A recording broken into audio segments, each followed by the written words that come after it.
मुळा मुठा नदीचं पात्र, विस्तीर्ण पात्र.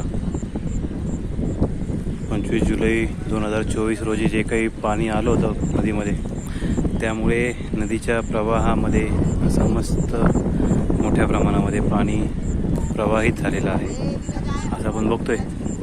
सध्या आपण आहोत कोरेगाव पार्क बर्निंग घाटच्या शेजारी असणाऱ्या रिव्हरफ्रंट डेव्हलपमेंट ह्या प्रकल्पाची 26 जुलै 2024 रोजी असणारी स्थिती बघण्यासाठी या ठिकाणी आलेलो आहोत.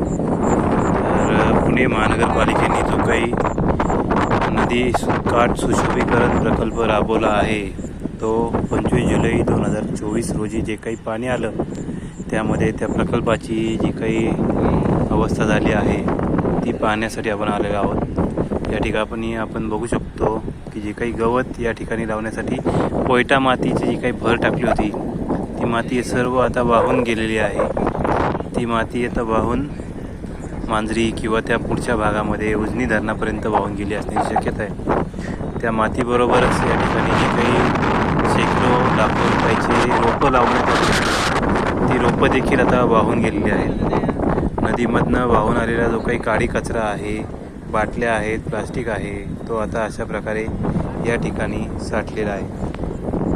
आपणच जो काही बेजबाबदारपणे इतरत्र कचरा टाकून देतो, तो कचरा अशा प्रकारे नदी आपल्याला सप्रेम भेट माघारी देते. या ठिकाणी आपण बघू शकतो रिव्हरफ्रंट डेव्हलपमेंटसाठी जे काही सुशोभीकरण करून कॉन्क्रीट ओतून पायऱ्या वगैरे बनवल्यात, त्याच्यावरती अशा प्रकारे हे नदीतून वाहून आलेले पालापाचोळा जमा झालेला आहे.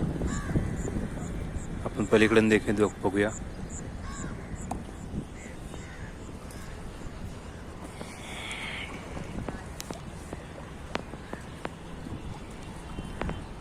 समोर येरोडा कल्याणीनगर हा भाग, बजाज अलियन्स म्हणजेच गुंजन टॉकीज चौक,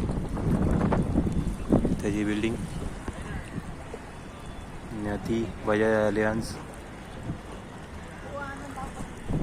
समोर कल्याणीनगर परिसर आणि हे रिव्हरफ्रंट डेव्हलपमेंटच्या नावाखाली जो काही भराव टाकण्यात आला होता, दगडं टाकण्यात आली होती, त्या दगडांचा फोलपणा अशा प्रकारे उघड झालेला आहे.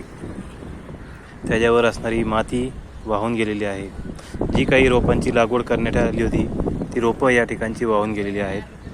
अशा प्रकारे पुणे महानगरपालिकेने पुणेकरांचे लाखो रुपये पाण्यामध्ये वाहून दिलेले आहेत. ह्या प्रकल्पाचा हा एका दिवसामध्ये झालेलं नुकसान आहे.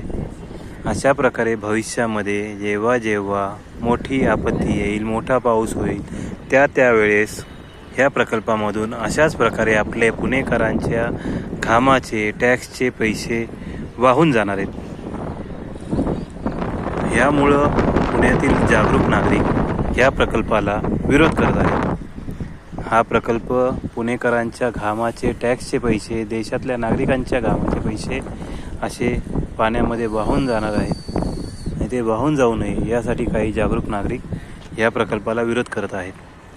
ही माती जी काही आहे ती वाहून गेली आहे. ती पोयटा माती, सुपीक माती कोकणसारख्या भागांमधनं, मुळशीसारख्या भागामधून आणून या ठिकाणी टाकण्यात आली होती, लावण्यात आली होती. त्यामध्ये काही रोपं, ती रोपं ह्या एका दिवसाच्या पावसाच्या पाण्यामध्ये तग धरू शकली नाही. तर ही व्यवस्था, ही जी काही सुशोभीकरण करण्यात येणार आहे, ते भविष्यात पुणेकरांच्या हिताचं कसं ठरेल, हा प्रश्न या ठिकाणी निर्माण होतो आहे. आपण अजूनही पुढे जाऊन बघूया अवस्था काय झाली या प्रकल्पाची.